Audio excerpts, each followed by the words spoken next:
C'était une soirée d'automne, fraîche et brumeuse, lorsque je reçus une missive des plus curieuses. Elle provenait de Madame Véronique Delaunay, une femme d'une élégance notoire, résidant dans un manoir isolé des environs de Lyon. L'écriture, fine et nerveuse, trahissait une urgence voilée.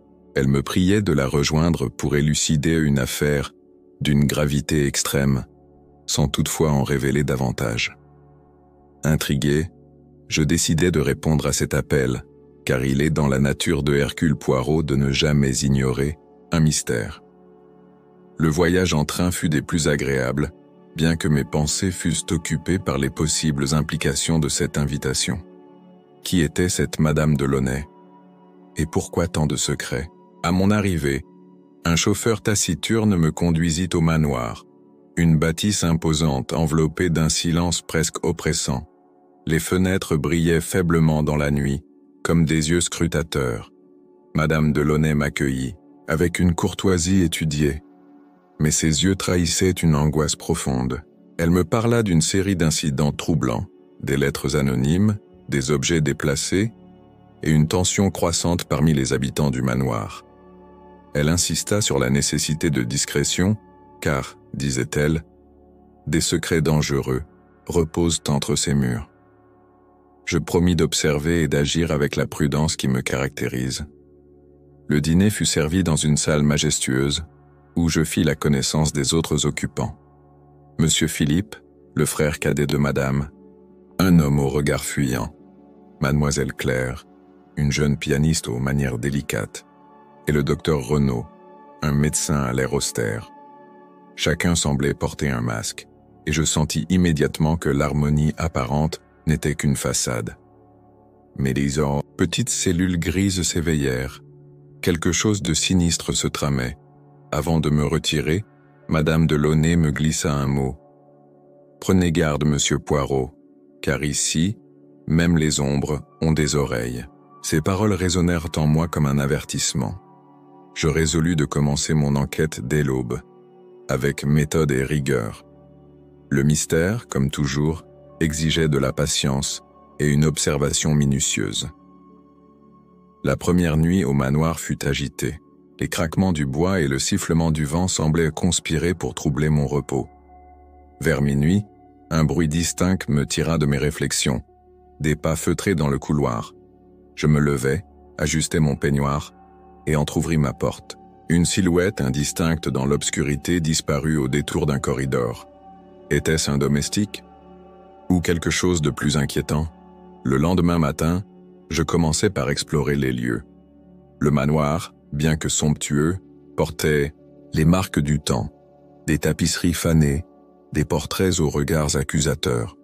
Dans la bibliothèque, je découvris un tiroir mal fermé contenant une lettre à moitié brûlée.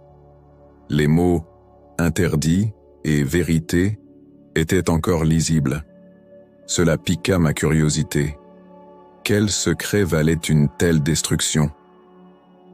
Lors du petit déjeuner, l'atmosphère était tendue. Monsieur Philippe évitait mon regard, tandis que Mademoiselle Claire jouait nerveusement avec sa serviette. Le docteur Renaud, lui, observait tout avec une froideur clinique.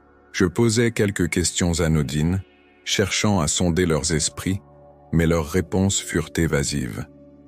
Il était clair qu'ils cachaient quelque chose, peut-être même les uns des autres. Dans l'après-midi, je m'entretins avec le majordome, un homme nommé Gaston, dont la loyauté envers Madame Delaunay semblait inébranlable. Il me confia que des disputes avaient éclaté récemment, notamment entre Monsieur Philippe et sa sœur. « Des affaires d'héritage », murmura-t-il, avant de se taire abruptement. Une piste peut-être, mais incomplète. Je décidai ensuite d'explorer les jardins où je surpris Mademoiselle Claire en pleurs près d'une fontaine. Lorsqu'elle me vit, elle s'essuya les yeux et prétendit que tout allait bien. Mais Hercule Poirot n'est pas dupe. Les larmes parlent plus fort que les mots. Je notais mentalement de la questionner plus tard avec tact. En fin de journée, Madame Delaunay me convoqua dans son bureau. Elle semblait encore plus pâle qu'à mon arrivée. « Monsieur Poirot, dit-elle, Je crains que le danger ne soit plus proche que je ne le pensais. » Elle refusa d'en dire davantage, mais ses mains tremblaient. Je compris alors que le temps pressait. Avant de regagner ma chambre, je trouvai une plume d'oie sur le tapis du couloir, près de la porte de Monsieur Philippe. Un détail insignifiant? Peut-être. Mais pour Hercule Poirot, aucun détail n'est jamais insignifiant. Le 3e jour de mon séjour au manoir fut marqué par une découverte qui éclaira, bien que faiblement, les contours du mystère. Après le petit déjeuner, je résolus d'explorer les combles, un lieu que Gaston, le majordome, avait mentionné avec une réticence suspecte. Armé de ma canne et de ma curiosité, je gravis l'escalier étroit, où l'air était lourd de poussière et de secrets oubliés. Les combles étaient encombrés de malles et de meubles recouverts de draps. En fouillant avec méthode, je tombai sur un coffret de bois fermé par un cadenas rouillé. Avec une épingle de ma cravate, car Hercule Poirot est toujours préparé, je forçai la serrure. À l'intérieur, je trouvai des lettres jaunies, signées d'une certaine Héloïse. Les mots parlaient d'amour interdit et de promesses brisées. Une pièce du puzzle sans doute, mais qui était cette Héloïse? De retour dans la salle, à manger, je remarquai que Monsieur Philippe était absent. Madame Delaunay expliqua qu'il était souffrant, mais son ton manquait de conviction. Je décidai de lui rendre visite dans sa chambre, sous prétexte de m'enquérir de sa santé. Il m'accueillit avec une nervosité palpable. Ses mains serrant un mouchoir, je notai une plume d'oie sur son bureau, semblable à celle trouvée la veille. Une coïncidence? Non, mes amis, Hercule Poirot ne croit pas aux coïncidences. L'après-midi, je m'entretins avec Mademoiselle Claire dans le salon de musique. Ses doigts effleuraient les touches du piano, mais ses pensées semblaient ailleurs. Avec délicatesse, je l'interrogeai sur les tensions du manoir. Elle admit que Monsieur Philippe et Madame Delaunay se querellaient souvent, mais refusa d'en dire plus. Ses yeux cependant brillaient d'une peur qu'elle ne pouvait dissimuler. Le docteur Renaud, que je croisai dans le couloir, me parut plus loquace. Il me confia que Madame Delaunay souffrait d'une santé fragile, aggravée par le stress. Elle craint pour sa vie, ajouta-t-il avant de s'éloigner. Ces mots confirmèrent mes soupçons. Le danger était réel, et il rôdait dans l'ombre de ce manoir. En fin de journée, je surpris une conversation chuchotée entre Gaston et une servante. Ils parlaient d'un scandale ancien lié à la famille Delaunay. Lorsqu'ils me virent, ils se turent abruptement. Je feignis l'indifférence, mais mon esprit enregistra chaque détail. Le passé, me dis-je, détenait la clé de cette énigme. Avant de me retirer, je revis la lettre à moitié brûlée dans ma mémoire. Interdit et vérité. Ces mots résonnaient comme une mise en garde. Mes petites cellules grises travaillaient sans relâche et je savais que la vérité, bien que cachée, ne m'échapperait pas longtemps. Le 4e jour s'ouvrit sur une scène troublante. Au petit déjeuner, Madame Delaunay annonça qu'un bijou de famille, un médaillon en émeraude, avait disparu de son coffret. L'accusation implicite plana sur la tablée et les regards se croisèrent avec méfiance. Je proposai immédiatement d'enquêter car un vol, même mineur, pouvait révéler les fissures dans l'âme des suspects. Je commençai par interroger les domestiques, qui jurèrent n'avoir rien vu. Gaston, cependant, me sembla mal à l'aise, ses yeux évitant les miens. Je décidai de fouiller sa chambre plus tard, avec la discrétion qui sied à Hercule Poirot. Pour l'heure, je me concentrai sur les occupants du manoir, chacun étant un acteur potentiel dans ce drame. Monsieur Philippe, désormais rétabli, se montra évasif lorsque je l'interrogeai sur le médaillon. Il prétendit l'avoir vu récemment, mais ses mains tremblaient légèrement. Je notai également une tache d'encre sur sa manche, détail qui pourrait s'avérer significatif. La plume d'oie, l'encre, un lien se formait dans mon esprit. Mademoiselle Claire, de son côté, fondit en larmes lorsque je mentionnai le bijou. Elle murmura quelque chose au sujet d'une promesse, avant de se reprendre. Sa détresse était sincère, mais je soupçonnais qu'elle protégeait quelqu'un. Avec patience, je résolus de gagner sa confiance, car la vérité se cache souvent derrière les silences. Le docteur Renaud me surprit par son calme. Il suggéra que le vol pouvait être l'œuvre d'un intrus, mais je rejetai cette hypothèse. Non, le coupable était parmi nous, et je sentais l'odeur de la trahison flotter dans l'air. Je demandai à voir le coffret de Madame de Launay, qui portait des traces de manipulation récentes. Intéressant, très intéressant. Le 3e jour de mon séjour au manoir fut marqué par une découverte qui éclaira, bien que faiblement, les contours du mystère. Après le petit déjeuner, je résolus d'explorer les combles, un lieu que Gaston, le majordome, avait mentionné avec une réticence suspecte. Armé de ma canne et de ma curiosité, je gravis l'escalier étroit, où l'air était lourd de poussière et de secrets oubliés. Les combles étaient encombrés de malles et de meubles recouverts de draps.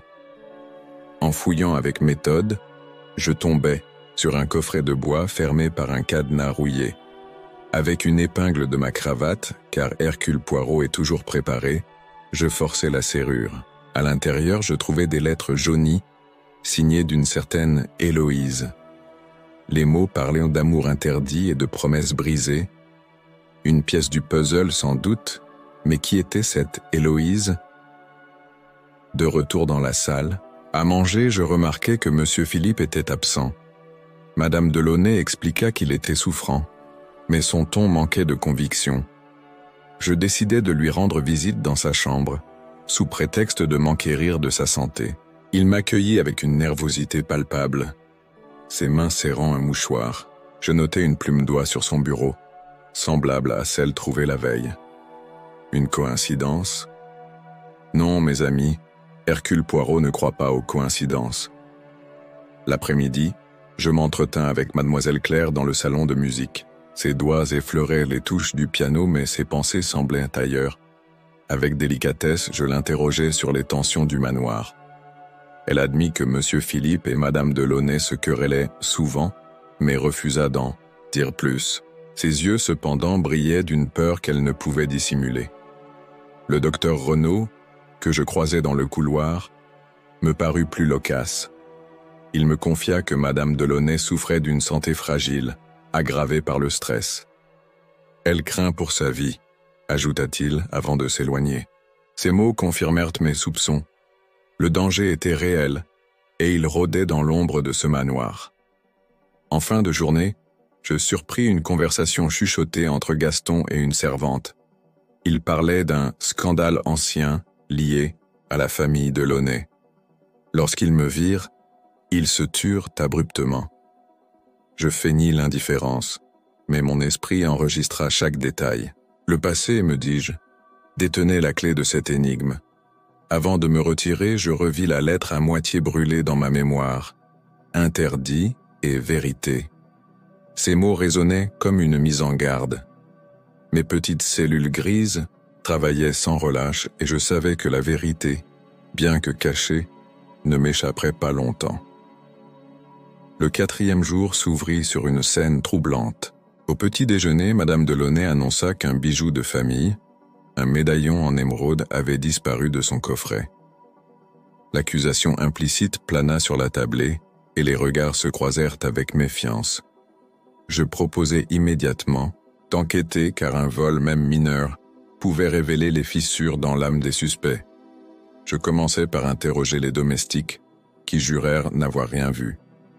Gaston, cependant, me sembla mal à l'aise, ses yeux évitant les miens. Je décidai de fouiller sa chambre plus tard, avec la discrétion qui sied à Hercule Poirot. Pour l'heure, je me concentrai sur les occupants du manoir, chacun étant un acteur potentiel dans ce drame. Monsieur Philippe, désormais rétabli, se montra évasif lorsque je l'interrogeai sur le médaillon. Il prétendit l'avoir vu récemment, mais ses mains tremblaient légèrement. Je notai également une tache d'encre sur sa manche, détail qui pourrait s'avérer significatif. La plume d'oie, l'encre, un lien se formait dans mon esprit. Mademoiselle Claire, de son côté, fondit en larmes lorsque je mentionnai le bijou. Elle murmura quelque chose au sujet d'une promesse, avant de se reprendre.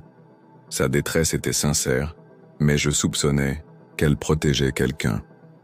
Avec patience, je résolus de gagner sa confiance, car la vérité se cache souvent derrière les silences. Le docteur Renaud me surprit par son calme. Il suggéra que le vol pouvait être l'œuvre d'un intrus, mais je rejetai cette hypothèse. Non, le coupable était parmi nous, et je sentais l'odeur de la trahison flotter dans l'air. Je demandai à voir le coffret de Madame de Launay, qui portait des traces de manipulation récentes. Intéressant, très intéressant. En fin d'après-midi, je trouvai un indice dans le jardin. Un fragment de tissu vert coincé dans un rosier près de la fenêtre du bureau. Il correspondait à une robe portée par Mademoiselle Claire. Était-elle impliquée? Ou quelqu'un cherchait-il à l'accuser? Mes petites cellules grises s'agitaient, rapprochant les pièces du puzzle. La nuit tomba, et avec elle, une nouvelle tension. Madame de Launay me confia qu'elle avait reçu une autre lettre anonyme, menaçant sa vie. « Trouvez le coupable, monsieur Poirot, je vous en supplie », murmura-t-elle. Je lui assurai que la justice triompherait, car Hercule Poirot ne faillit jamais. Le 5e jour fut marqué par une observation cruciale. Lors du déjeuner, je remarquai que le docteur Renaud manipulait une petite fiole de verre qu'il rangea précipitamment en me voyant. Était-ce un médicament innocent ou quelque chose de plus sinistre? Mon instinct me soufflait de rester vigilant car le poison, comme je le savais, était souvent l'arme des lâches. Je décidai de fouiller la chambre de Gaston, profitant d'un moment où il était occupé. Sous une latte du plancher, je découvris une liasse de lettres, similaires à celles des combles, mais plus récentes. Elles étaient adressées à Monsieur Philippe et signées « Et ». Le ton était intime, presque désespéré. Héloïse, encore elle. Qui était cette femme et pourquoi son nom revenait-il sans cesse? Monsieur Philippe, confronté à mes questions, devint livide. Il nia connaître une Héloïse, mais ses yeux trahissaient son mensonge. Je choisis de ne pas insister, préférant observer ses prochaines actions. Un homme acculé, mes amis, révèle souvent ses secrets par ses erreurs. Mademoiselle Claire, quant à elle, sembla prête à parler. Dans un moment de confidence, elle avoua que le médaillon avait appartenu à sa mère, une femme liée à la famille de Launay par un scandale oublié. « Il représente tout pour moi », dit-elle, les larmes aux yeux. Je compris alors que le vol n'était pas seulement matériel, mais profondément personnel. Madame de Launay, de plus en plus nerveuse, me montra la dernière lettre anonyme. L'écriture, bien que déguisée, portait des similitudes avec celle des lettres d'Héloïse. Un esprit méthodique comme le mien ne pouvait ignorer cette connexion.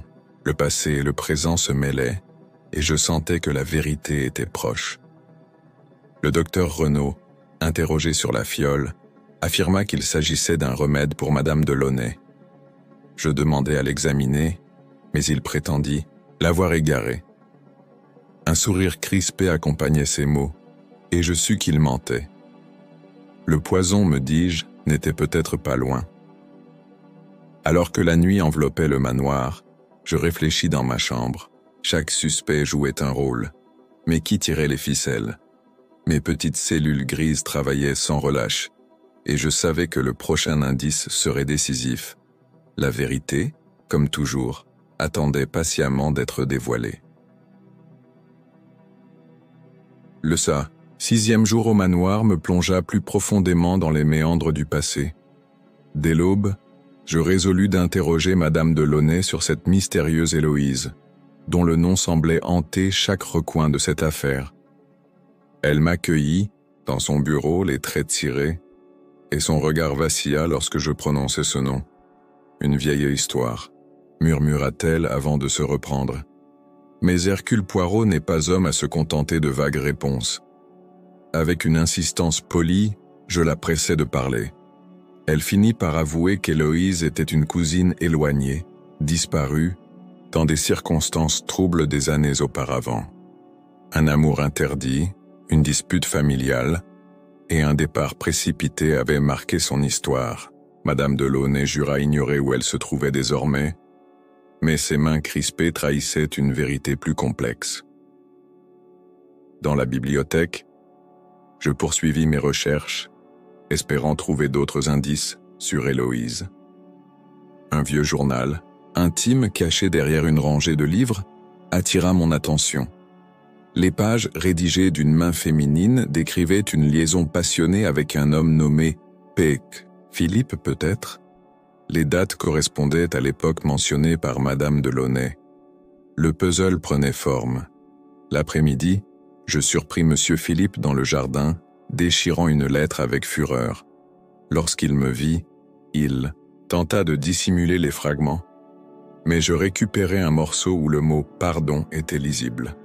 Je feignis l'indifférence, mais mon esprit enregistra ce geste. Un homme qui détruit des preuves, mes amis, a beaucoup à cacher. Mademoiselle Claire, de son côté, sembla plus ouverte. Encouragée par ma patience, elle me confia que sa mère avait été proche d'Héloïse et que le médaillon volé était un cadeau de cette dernière. C'était un symbole de réconciliation, dit-elle, les yeux embués. Je compris alors que ce bijou portait le poids d'un passé douloureux. Le docteur Renaud, toujours aussi énigmatique, m'informa que Madame de Launay avait souffert d'un malaise la veille. Il insista pour lui administrer un nouveau traitement, mais je demandai à voir la prescription. Son hésitation, bien que brève, ne m'échappa pas. Le spectre du poison planait, et je résolus de surveiller ses faits et gestes. La soirée s'acheva sur une note troublante. Une nouvelle lettre anonyme fut glissée sous ma porte. « La vérité tue », disait-elle, en lettres maladroites. Mes petites cellules grises s'agitèrent. Quelqu'un cherchait à m'effrayer, mais Hercule Poirot ne cède jamais à l'intimidation. Le mystère s'épaississait, et je sentais que le dénouement approchait. Le 7e jour fut marqué par une tension palpable. Au petit déjeuner, Madame de Launay annonça qu'elle avait décidé de modifier son testament. Une nouvelle, qui provoqua des regards échangés et des silences lourds. Monsieur Philippe quitta la table abruptement, tandis que Mademoiselle Claire baissa les yeux. Le docteur Renaud, lui, conserva son calme, mais je notai une crispation dans sa mâchoire. Je décidai de suivre Monsieur Philippe, qui s'était retiré dans le pavillon d'été. À travers une fenêtre, je le vis brûler d'autres papiers. Cette obsession de détruire des preuves devenait révélatrice. Je récupérai un fragment carbonisé où le mot « héritage » était à peine lisible. Une querelle financière, peut-être, mais je soupçonnais une motivation plus profonde. Dans l'après-midi, je m'entretins avec Gaston, le majordome, qui semblait de plus en plus nerveux. Sous prétexte de discuter du vol du médaillon, je le poussai à parler du passé. Il admit qu'Héloïse avait été bannie par la famille après une liaison scandaleuse avec un homme marié. Monsieur Philippe était jeune alors, ajouta-t-il, avant de se taire, conscient d'en avoir trop dit. Mademoiselle Claire me surprit en me demandant audience. Tremblante, elle avoua avoir vu quelqu'un rôder près de sa chambre la nuit précédente. « J'ai peur, monsieur Poirot », murmura-t-elle. Je lui assurai ma protection, mais son angoisse renforça ma détermination à démasquer le coupable avant qu'un malheur n'arrive. Le docteur Renaud, de son côté, commit une erreur. En examinant le plateau de thé de Madame de Launay, je remarquai une légère odeur d'amande amère dans sa tasse. Du cyanure peut-être, je confisquai discrètement le breuvage et résolus de l'analyser. Le poison, mes amis, était désormais une certitude, et non une simple hypothèse. En fin de journée, je confrontai Madame de Launay à propos du testament. Elle admit craindre pour sa vie, soupçonnant un complot parmi ses proches. « Je veux protéger Claire », dit-elle, révélant un lien maternel insoupçonné. Cette confession éclaira une nouvelle facette de l'affaire, mais compliqua le réseau des motivations. La nuit tomba, et avec elle, un sentiment d'urgence. Dans ma chambre, je passais en revue chaque indice. Les lettres d'Héloïse, le médaillon, la plume d'oie, la fiole du docteur. Mes petites cellules grises travaillaient à pleine vitesse, et je savais que le prochain jour apporterait une révélation cruciale. La vérité, comme toujours, était à portée de main. Le 8e jour s'ouvrit sur une découverte alarmante. En inspectant les cuisines, je trouvai une fiole cachée derrière un sac de farine contenant un liquide incolore. L'odeur, bien que légère, confirma mes soupçons. Un poison, sans doute préparé pour une victime désignée. Je la confiai à un domestique de confiance pour analyse, car Hercule Poirot ne laisse rien au hasard. Monsieur Philippe, de plus en plus agité, tenta de quitter le manoir en prétextant une affaire urgente.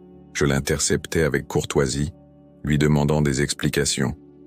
Il bafouilla, invoquant une visite à un ami, mais ses yeux fuyants trahissaient un mensonge. Je le laissai partir, mais demandai à Gaston de le suivre discrètement. Un homme en fuite, mes amis, est souvent un homme coupable. Mademoiselle Claire, encouragée par ma bienveillance, me révéla un détail troublant. Elle avait entendu le docteur Renaud et monsieur Philippe discuter à voix basse de dettes et de solutions définitives. Était-ce une conspiration? Je la remerciai pour sa franchise, notant que sa peur se muait en courage. Elle devenait une alliée précieuse.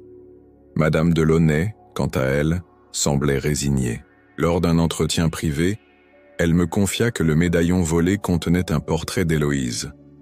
Un souvenir qu'elle chérissait malgré le scandale. « J'ai voulu réparer mes erreurs », dit-elle, les larmes aux yeux.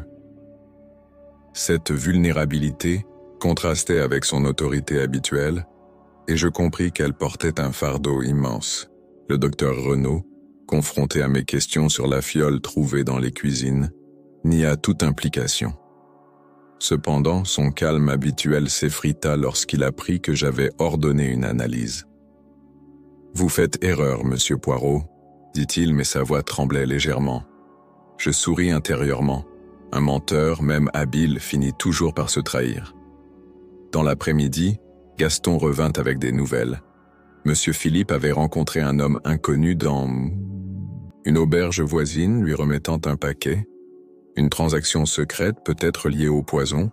Je résolus de tendre un piège, car la vérité exige parfois un peu de ruse. La soirée fut tendue, chacun observant l'autre avec suspicion. Mes petites cellules grises, stimulées par ces nouveaux indices, dessinaient les contours d'un complot. Le poison, le médaillon, Héloïse. Tout convergeait vers une vérité sombre, et je savais que le moment d'agir approchait. Hercule Poirot, mes amis, ne recule jamais devant le danger. Le 9e jour au manoir fut marqué par une avancée significative, fruit de l'observation minutieuse et de la logique implacable qui caractérise Hercule Poirot. Au petit matin, je reçus les résultats de l'analyse de la fiole trouvée dans les cuisines, du cyanure pur et mortel. Cette découverte confirma mes craintes, un meurtre était en préparation et le temps pressait pour déjouer le coupable. Je décidai de confronter le docteur Renaud, dont les agissements devenaient de plus en plus suspects. Avec une courtoisie étudiée, je l'interrogeai sur ses connaissances en toxicologie. Il répondit avec assurance, mais ses yeux s'attardèrent un instant de trop sur la porte, comme s'il cherchait une échappatoire. « Vous jouez un jeu? Dangereux, docteur, » dis-je calmement. Il blêmit mais nia toute malveillance. Monsieur Philippe, de retour de son escapade, semblait nerveux. Je l'observais discrètement tandis qu'il discutait avec Madame Delaunay dans le salon. Leur voix, bien que basse, portait des accents de colère. Une phrase me parvint. « Tu n'aurais jamais dû la revoir. » Héloïse, encore et toujours. Je résolus de découvrir ce qu'il cachait à tout prix. Mademoiselle Claire, désormais plus confiante, me montra une lettre qu'elle avait trouvée dans sa chambre. Écrite d'une main tremblante, elle l'avertissait de quitter le manoir. « C'est pour votre sécurité », concluait-elle. Je reconnus l'écriture, celle des lettres anonymes. Quelqu'un cherchait à protéger Claire, mais pourquoi? Mes petites cellules grises s'agitèrent, rapprochant les pièces du puzzle. Dans l'après-midi, je fouillai la chambre du docteur Renaud, profitant de son absence.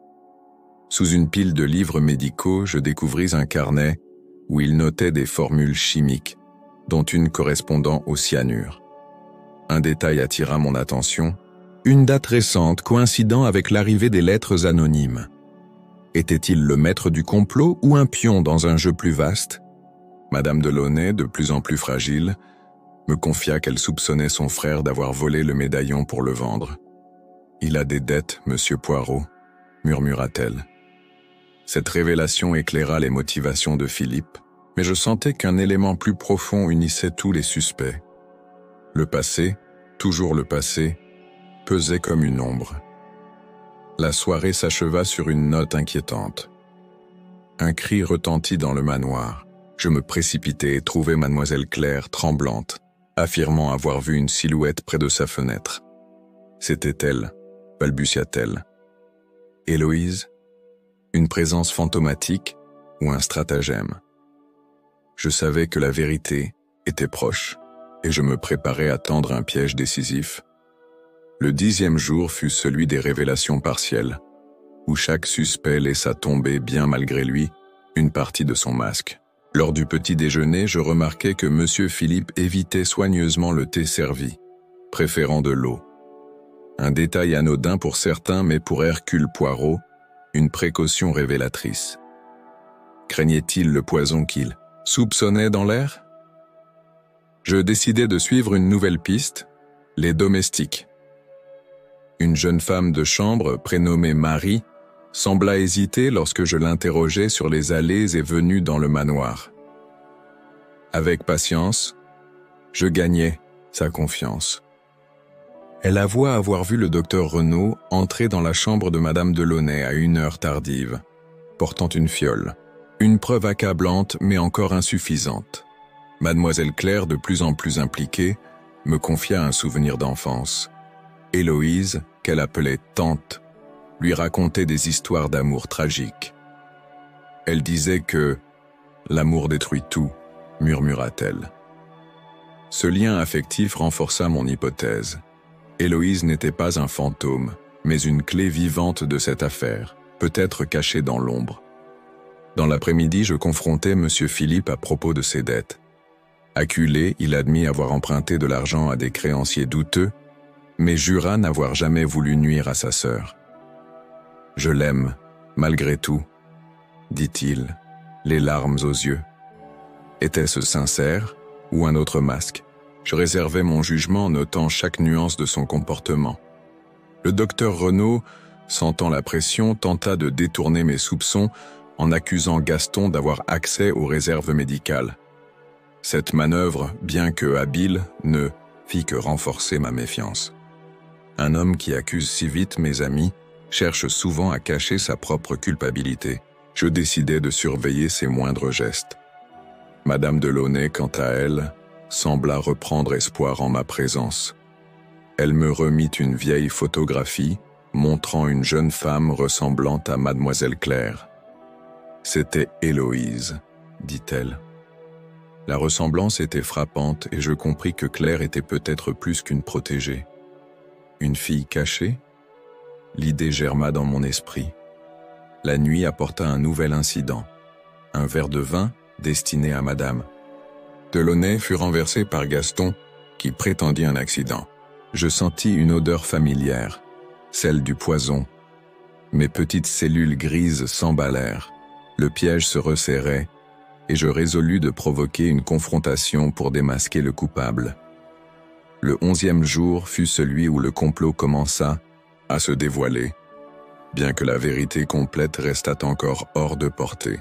Dès l'aube, je réunis les occupants du manoir dans le grand salon, sous prétexte de discuter du vol du médaillon. Mon véritable but, cependant, était d'observer leur réaction face à une accusation voilée. Hercule Poirot, mes amis, excelle dans l'art de déstabiliser les coupables. Je commençai par mentionner la fiole de cyanure, décrivant son emplacement avec précision. Le docteur Renaud tressaillit, tandis que M. Philippe baissa les yeux. Mademoiselle Claire, elle, sembla confuse, mais son regard chercha celui de Madame Delaunay. Cette dernière resta impassible, mais ses mains serrèrent son châle.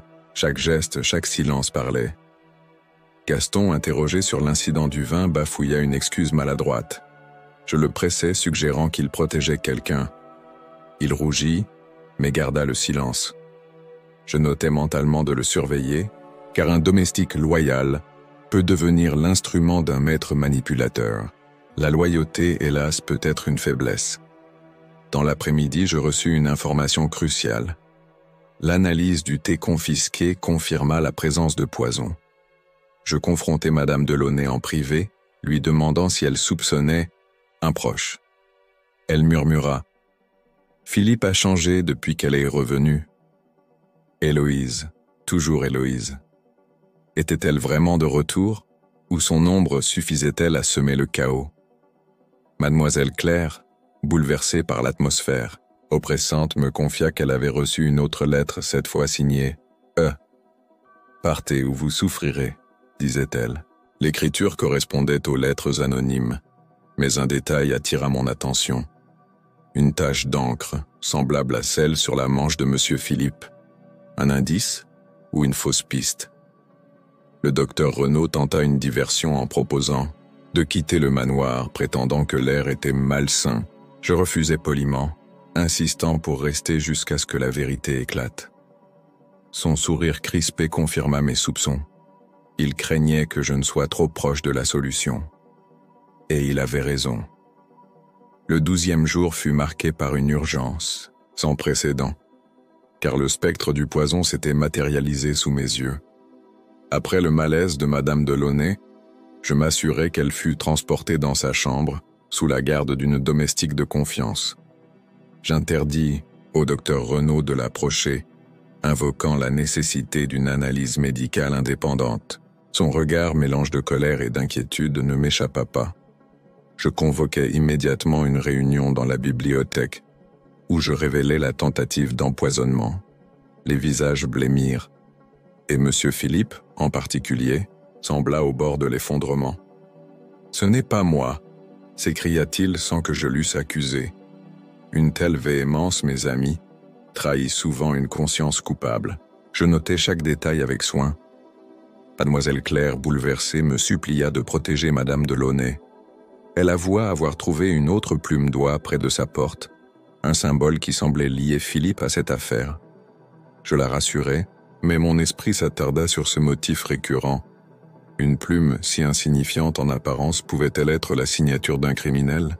Dans l'après-midi, je fouillai la chambre de Monsieur Philippe avec une discrétion absolue. Sous son matelas, je découvris une boîte contenant des lettres récentes, toutes signées « et ». Elles parlaient de dette, de chantage et d'une dernière chance. Héloïse, ou quelqu'un se faisant passer pour elle, exerçait une emprise sur lui. Le tableau devenait plus clair mais incomplet. Le docteur Renaud, sentant mon regard peser sur lui, tenta de regagner ma confiance en proposant d'analyser lui-même les substances du manoir.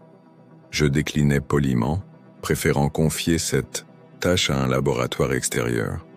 Sa frustration était palpable, et je compris qu'il jouait un rôle plus sombre que celui de simple observateur. Gaston, le majordome, me surprit en me confiant un secret. Il avait vu une femme inconnue rôder près du manoir des semaines auparavant. Sa description correspondait vaguement à celle d'Héloïse, telle que décrite par Madame Delaunay. Était-elle revenue pour se venger, ou était-ce une illusion savamment orchestrée? Mes petites cellules grises s'agitaient sans relâche. La nuit tomba, et avec elle une nouvelle menace. Un message glissé sous ma porte me mettait en garde. « Cessez, ou vous serez le prochain ». L'écriture, déguisée mais familière, renforça ma détermination. Hercule Poirot ne cède jamais à la peur, et je résolus de tendre un piège pour démasquer l'auteur de ces intimidations. Le 13e jour apporta une révélation qui fit vaciller mes hypothèses. Lors du petit déjeuner, Madame Delaunay, remise de son malaise, insista pour parler seule à seule avec moi. Dans son bureau, elle me confia un secret qu'elle avait juré de taire. Mademoiselle Claire était sa fille, née d'une liaison avec un homme qu'Héloïse aimait. Ce scandale avait brisé leur amitié et exilé Héloïse. Cette confession éclaira bien des mystères. Le médaillon, le lien entre Claire et Héloïse, les querelles familiales, tout prenait sens. Mais pourquoi le poison? Madame Delaunay murmura. Quelqu'un veut punir le passé. Je compris alors que l'affaire dépassait la simple cupidité ou la vengeance personnelle. Un ressentiment profond guidait le coupable. Je décidai d'interroger mademoiselle Claire sur ses souvenirs d'Héloïse. Elle décrivit une femme douce, mais brisée par le rejet. Elle m'écrivait parfois, ajouta-t-elle, montrant une lettre récente signée E. L'écriture différait subtilement des lettres anonymes. Demain, peut-être, une manipulation habile se dessinait dans mon esprit.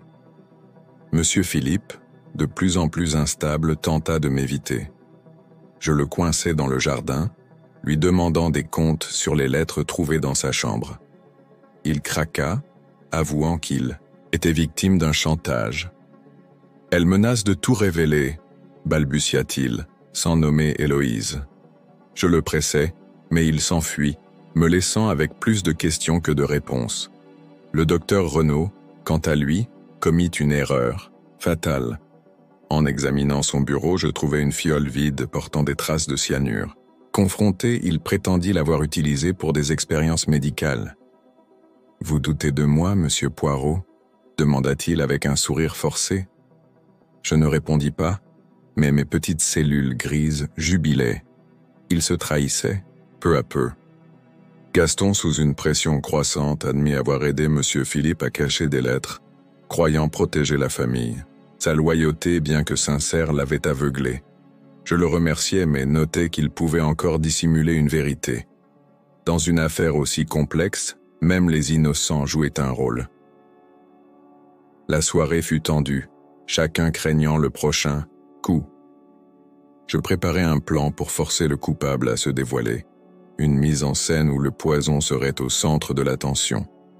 Mes petites cellules grises, affûtées par des jours d'analyse, étaient prêtes à frapper. La vérité, comme toujours, attendait son heure.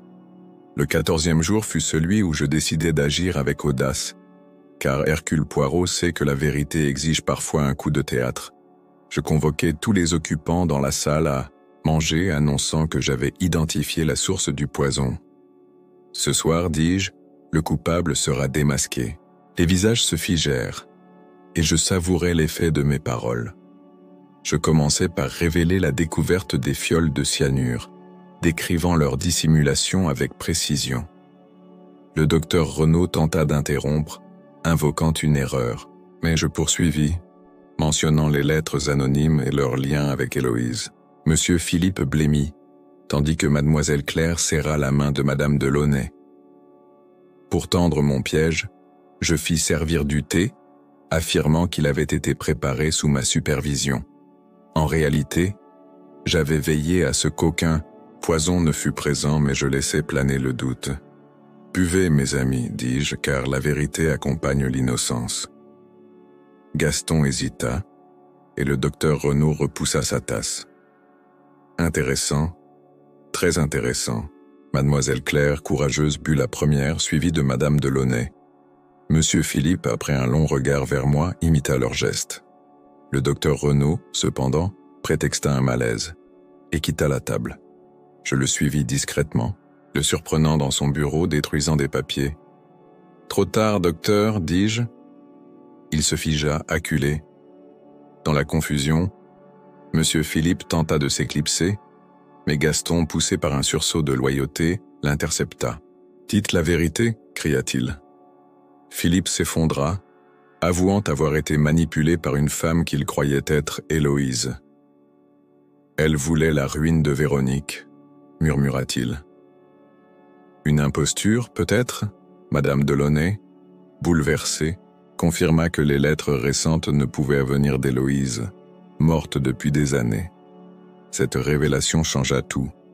Quelqu'un exploitait son nom pour semer la peur. Mes petites cellules grises s'emballèrent, et je compris que le véritable coupable était encore dans l'ombre. La nuit s'acheva sur une note d'incertitude. Le docteur Renaud fut confiné dans sa chambre, sous surveillance, mais je savais que l'affaire n'était pas close.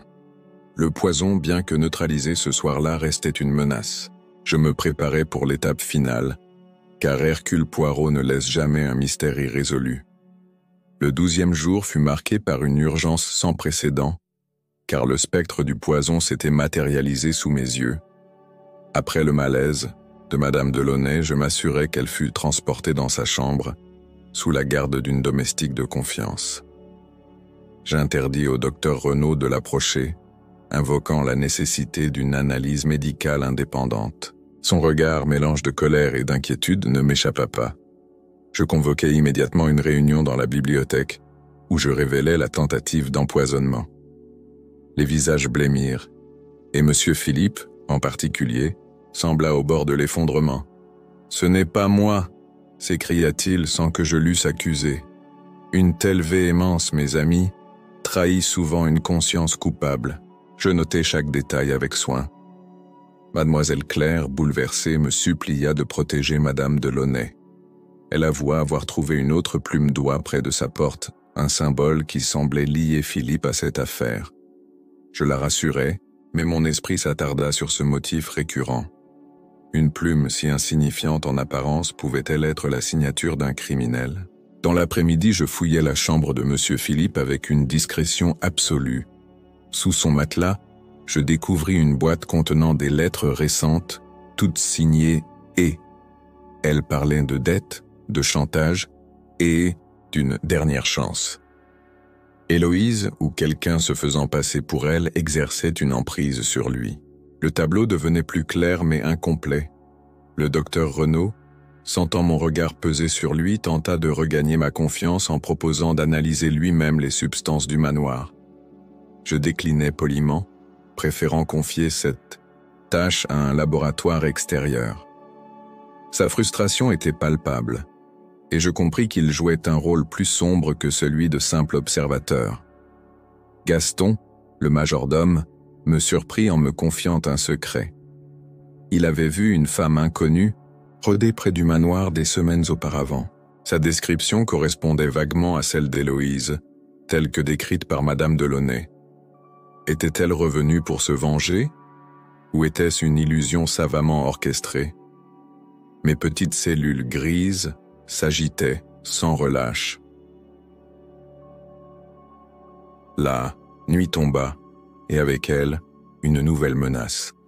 Un message glissé sous ma porte me mettait en garde. « Cessez, ou vous serez le prochain. » L'écriture, déguisée mais familière, renforça ma détermination. Hercule Poirot ne cède jamais à la peur, et je résolus de tendre un piège pour démasquer l'auteur de ces intimidations.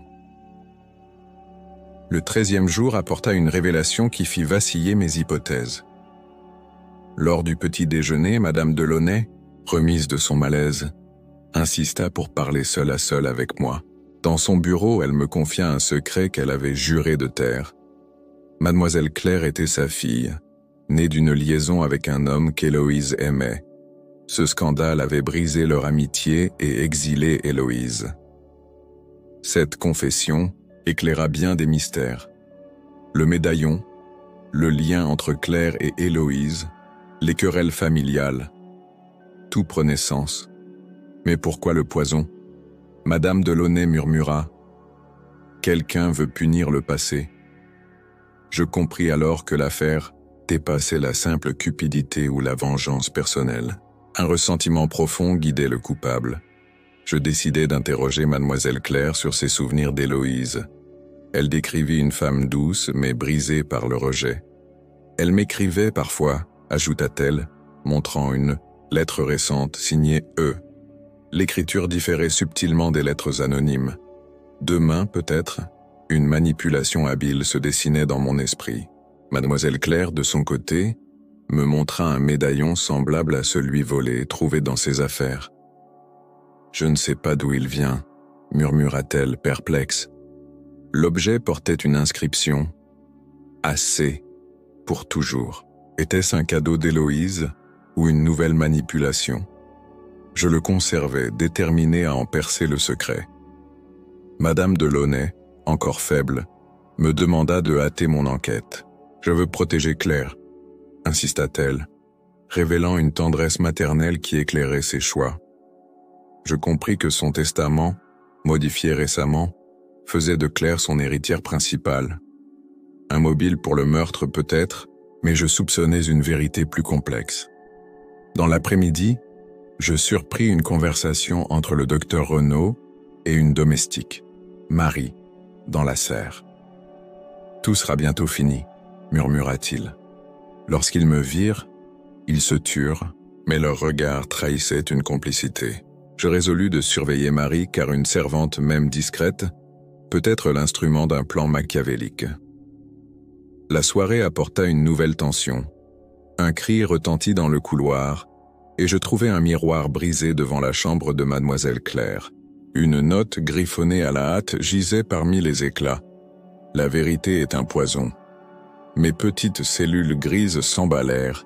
Le coupable, acculé, cherchait à semer la peur, mais Hercule Poirot ne se laisse pas intimider. Le BLMS, 16e jour fut celui où le chantage, ce poison de l'âme, prit une place centrale dans l'enquête. Dès l'aube, je confrontai Marie, la femme de chambre, avec une fermeté polie. Sous la pression, elle avoua avoir aidé le docteur Renaud à transmettre des messages, croyant qu'il s'agissait d'ordres médicaux. « Il me payait », murmura-t-elle, tête baissée.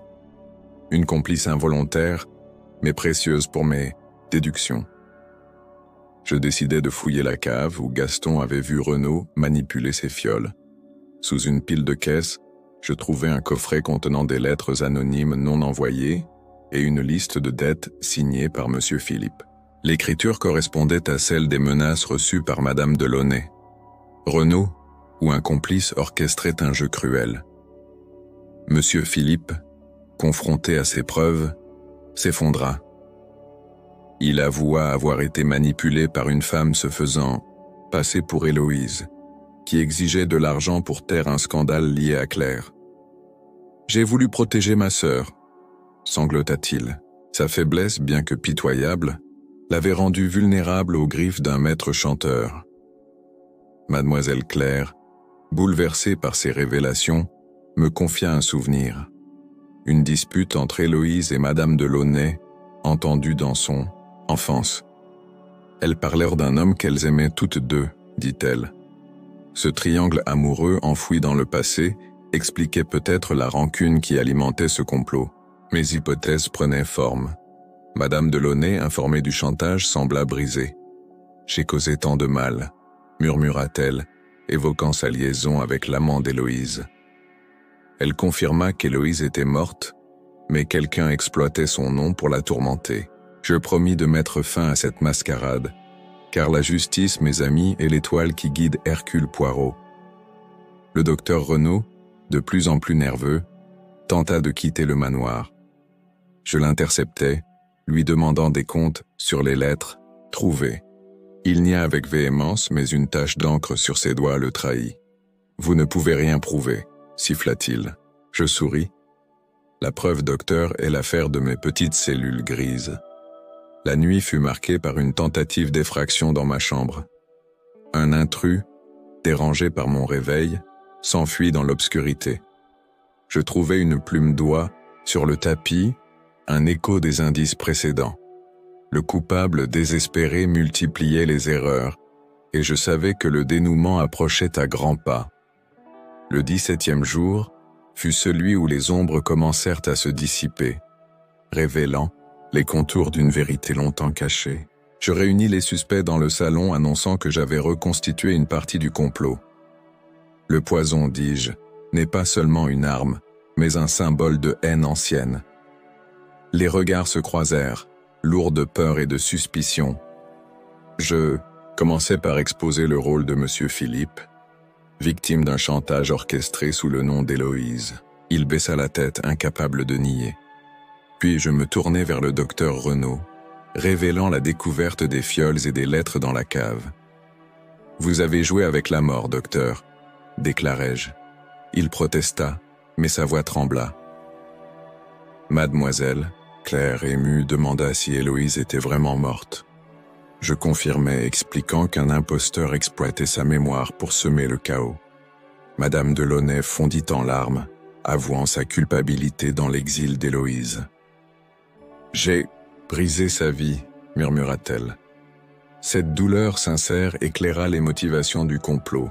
Mademoiselle Claire, de son côté, me montra un médaillon semblable à celui volé, trouvé dans ses affaires. « Je ne sais pas d'où il vient », murmura-t-elle, perplexe. L'objet portait une inscription « Assez, pour toujours ». Était-ce un cadeau d'Héloïse ou une nouvelle manipulation? Je le conservais, déterminé à en percer le secret. Madame de Launay, encore faible, me demanda de hâter mon enquête. « Je veux protéger Claire », insista-t-elle, révélant une tendresse maternelle qui éclairait ses choix. Je compris que son testament, modifié récemment, faisait de Claire son héritière principale. Un mobile pour le meurtre peut-être, mais je soupçonnais une vérité plus complexe. Dans l'après-midi, je surpris une conversation entre le docteur Renaud et une domestique, Marie, dans la serre. « Tout sera bientôt fini », murmura-t-il. Lorsqu'ils me virent, ils se turent, mais leurs regards trahissaient une complicité. Je résolus de surveiller Marie car une servante, même discrète, peut être l'instrument d'un plan machiavélique. La soirée apporta une nouvelle tension. Un cri retentit dans le couloir, et je trouvai un miroir brisé devant la chambre de mademoiselle Claire. Une note griffonnée à la hâte gisait parmi les éclats. La vérité est un poison. Mes petites cellules grises s'emballèrent. Le coupable, acculé, cherchait à semer la peur, mais Hercule Poirot ne se laisse pas intimider. Le BLMS, 16e jour, fut celui où le chantage, ce poison de l'âme, prit une place centrale dans l'enquête. Dès l'aube, je confrontai Marie, la femme de chambre, avec une fermeté polie. Sous la pression, elle avoua avoir aidé le docteur Renaud à transmettre des messages, croyant qu'il s'agissait d'ordres médicaux. « Il me payait », murmura-t-elle, tête baissée.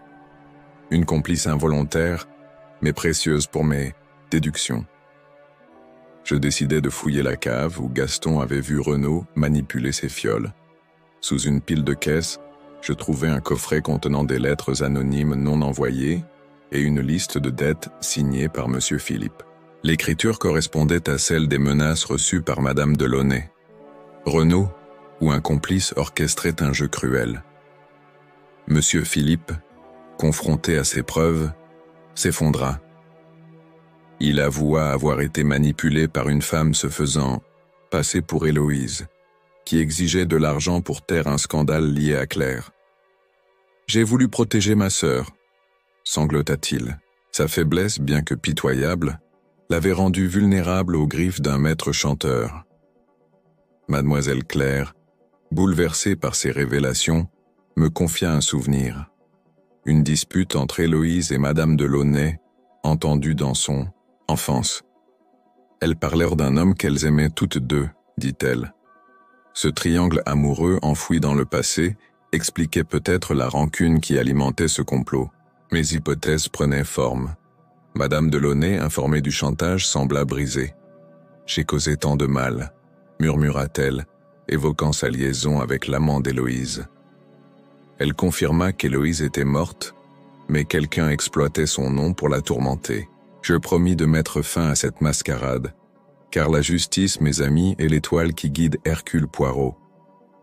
Le docteur Renaud, de plus en plus nerveux, tenta de quitter le manoir. Je l'interceptai, lui demandant des comptes sur les lettres trouvées. Il nia avec véhémence, mais une tache d'encre sur ses doigts le trahit. « Vous ne pouvez rien prouver », siffla-t-il. Je souris. La preuve, docteur, est l'affaire de mes petites cellules grises. La nuit fut marquée par une tentative d'effraction dans ma chambre. Un intrus, dérangé par mon réveil, s'enfuit dans l'obscurité. Je trouvai une plume d'oie sur le tapis, un écho des indices précédents. Le coupable désespéré multipliait les erreurs, et je savais que le dénouement approchait à grands pas.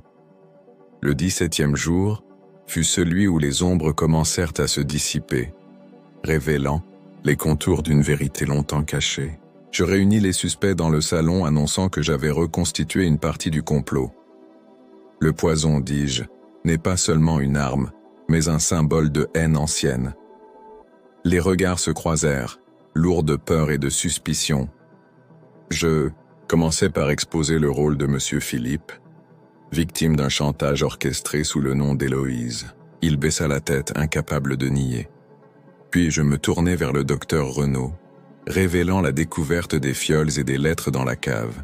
« Vous avez joué avec la mort, docteur », déclarai-je. Il protesta, mais sa voix trembla. Mademoiselle, Claire, émue, demanda si Héloïse était vraiment morte. Je confirmai, expliquant qu'un imposteur exploitait sa mémoire pour semer le chaos. Madame Delaunay fondit en larmes, avouant sa culpabilité dans l'exil d'Héloïse. « J'ai brisé sa vie », murmura-t-elle. Cette douleur sincère éclaira les motivations du complot.